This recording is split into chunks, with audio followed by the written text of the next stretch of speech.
আসসালামু আলাইকুম এভরিওয়ান। আজকে ভিডিও হচ্ছে বিরিয়ানি রান্না করতেছি।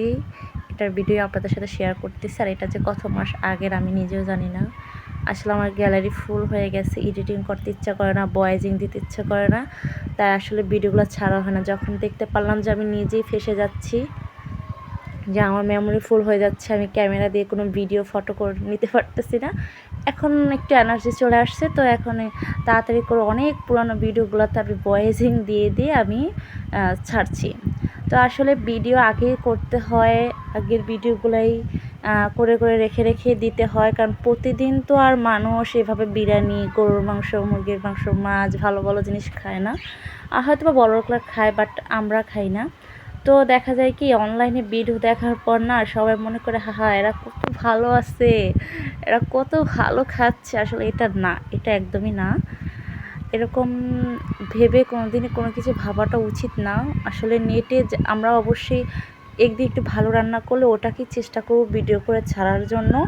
আর আলু ভর্তা, ডাল, সবজি শুধু খাচ্ছে, এগুলো তার মানুষকে দেখানো যায় না, ঠিক না? যারা রেগুলার ব্লগ ভিডিও করে তাদের সাবজেক্টটা আলাদা। তো এখানে আমি হয়তো প্রতিদিন ব্লগ করতে পারি না, এর জন্য আমি দিতেও পারি না। তো আমার কাছে এই যে বিরিয়ানিটা, এটার কিন্তু আমি একদম পরিপূর্ণ মশলা দিছিলাম। আমি এমনিতে যদি বেশিটা রান্না করা হয়, যে মাসে 4-5 বার রান্না করলাম, তখন আমি একটু মশলাটা কম ইউজ করার চেষ্টা করি।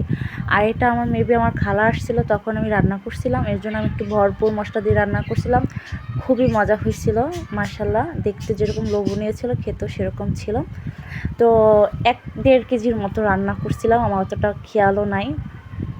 তো যা বলতেছিলাম যে আসলে মানুষকে আপনারা মোবাইলে দেখে আমরা অনেকে মনে করি এই মানুষটা অনেক হ্যাপি, এই মানুষটা হাজব্যান্ড অনেকটা লাইক করে তাকে, তারাও আসলে বাস্তবে আসলে এরকমটা কখনো হয় না, তারা অনেক ভালো আছে, এটা বাস্তবে হয় না, আমি যেটা মনে করি। যেমন আমি যে একটু ভিডিও হালকা পাতলা আমি ভিডিও করতেছি, তাতে আমি বুঝতে পারতেছি আসলে যে কতটা মানুষের হ্যাটার্সরা কতভাবে মানুষের মন্তব্য করে। আসলে আসলে কি ভালো আছি, আসলে কি এইটাই মানুষের সুখ প্রমাণ করে? এই ভিডিওতে কি মানুষের সুখটা প্রমাণ করে? কখনোই না, এটা অসম্ভব, এটা কখনোই না। আর ভিডিও এডিটিং করা ছাড়া এটারও একটা দক্ষতা লাগে, আসলে ধৈর্যটা লাগে। যেরকম আমি কিছুদিন ভিডিও করার পর কিন্তু আমি নিজে ধৈর্য হারিয়ে ফেলেছিলাম। তো এই যে আমাদের ফাইনাল লুকে চলে আসছে, আমার অলরেডি দমে বসিয়ে বিরিয়ানিটা রান্না করে হয়ে গেছিলো।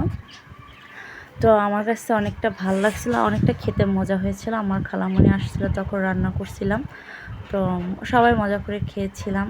আর বিরিয়ানি আমার অনেক অনেক পছন্দ। আমি সারাদিন যদি আমাকে বিরিয়ানি বা মোরগ পোলাও, রোস্ট এগুলো দেন, আমার খুবই খুবই ফেভারিট, যা বলার বাইরে।